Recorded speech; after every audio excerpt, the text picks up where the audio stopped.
കേട്ട നമ്മൾ ഇത്രയും വിശ്വസിച്ച ഒരാൾ ഇങ്ങനെ ചെയ്തെന്ന് അറിഞ്ഞപ്പോൾ ഉണ്ടായ ഒരു വിഷമത്തിൽ നിന്നാണ് ഞാൻ അത് പറയാൻ കാരണം. നമ്മള് അത്രയും വിശ്വസിച്ച് സ്നേഹിച്ച ഒരാളെ കയ്യിൽ നിന്ന് നമുക്ക് അങ്ങനെ ഒരു ഇത് കിട്ടുന്നില്ല. അങ്ങനെ ഉണ്ടെങ്കിൽ അത് തിരിച്ചു അവർക്കും ഉണ്ടാവും എന്ന് ചെയ്യുന്നവർ സൂക്ഷിക്കുക, അത്രേ ഉള്ളൂ. ഹരീഷ് ഏട്ടന്റെ ഒരു ദുരനുഭവം പറഞ്ഞു. നിശ്ചയിച്ച സമീപകാലത്ത് കുറച്ച് സിനിമകളിൽ നിന്നൊക്കെ മാറിയിരിക്കേണ്ട ഒരു സാഹചര്യം ഉണ്ടായിരുന്നു. സിനിമക്കുള്ളിലെ വലിയൊരു റാക്കറ്റോ ഫോക്കസോ ശക്തമായിട്ട് നിലനിൽക്കുന്നുണ്ടോ? ആർക്ക് വേണമെങ്കിലും പറയാം.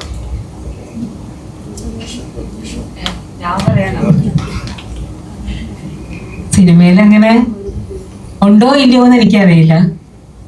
ചില സമയത്ത് സിനിമ ഉണ്ടാവും, ചില സമയത്ത് സിനിമ ഉണ്ടാവാറില്ല. അങ്ങനെ ഉണ്ടെങ്കിൽ അത് തിരിച്ചു അവർക്കും ഉണ്ടാവും എന്ന് ചെയ്യുന്നവർ സൂക്ഷിക്കുക, അത്രേ ഉള്ളൂ. എന്ത് സാധനമാണോ നമ്മളൊരു പ്രപഞ്ചത്തിലേക്ക് കൊടുക്കുന്നത് അത് തിരിച്ച് റോക്കറ്റ് പോലെ ഈ ജന്മത്തിൽ തന്നെ നമുക്ക് തന്നെ തിരിച്ചും കിട്ടും. എല്ലാ കാലത്തും എല്ലാവരും ഒരേപോലെ തന്നെ ഉണ്ടാവണം എന്നില്ലല്ലോ, അല്ലേ? ഹരീഷേട്ടാ, ഒരു കാര്യം ചോദിക്കാനാ. ഒരുപാട് പടങ്ങളിൽ നിന്ന് ഒഴിവാക്കി എന്ന് പറഞ്ഞല്ലോ. ഈ മധുരക്കണക്കിലൂടെയാണ് ഒരു മധുര പ്രതികാരം ചെയ്യാനായിട്ട് തിരിച്ചു വരുന്നത്.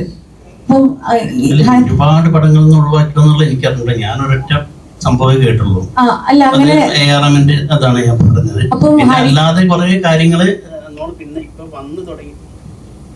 നമ്മളിപ്പോ വന്നു തുടങ്ങിയപ്പം പല ലൊക്കേഷൻസും പല ആൾക്കാരെടുത്തും നമ്മൾ കേട്ടോണ്ടിരിക്കുന്നു. അപ്പം നമ്മള് അത്രയും വിശ്വസിച്ച് സ്നേഹിച്ച ഒരാളെ കയ്യിൽ നിന്ന് നമുക്ക് അങ്ങനെ ഒരു ഇത് കിട്ടുമ്പോൾ ഞാനത് തിരിച്ചു വയ്ക്കണമെന്ന് ഒന്നും വിചാരിച്ചല്ല. ഇപ്പൊ ഈ അടുത്താണ് ഞാനിത് പറഞ്ഞത്. ഇത്രയും വർഷമായിട്ട് ഞാൻ പറഞ്ഞില്ല. അപ്പം ഇത് എന്റെ കുറച്ച് ആൾക്കാർക്ക് മാത്രം അറിയുന്ന കേസായിരുന്നു. എന്റെ വീട്ടിലും നിർമ്മലിനെ പോലുള്ള കുറച്ച് ആൾക്കാർക്ക് മാത്രം അറിയുന്ന കാര്യമായിരുന്നു. അപ്പം അത് കേട്ട നമ്മൾ ഇത്രയും വിശ്വസിച്ച ഒരാൾ ഇങ്ങനെ ചെയ്തെന്ന് അറിഞ്ഞപ്പോൾ ഉണ്ടായ ഒരു വിഷമത്തിൽ നിന്നാണ് ഞാൻ അത് പറയാൻ കാരണം. അല്ലെങ്കിൽ ഞാൻ ഒരിക്കലും ഇത് പറയില്ല.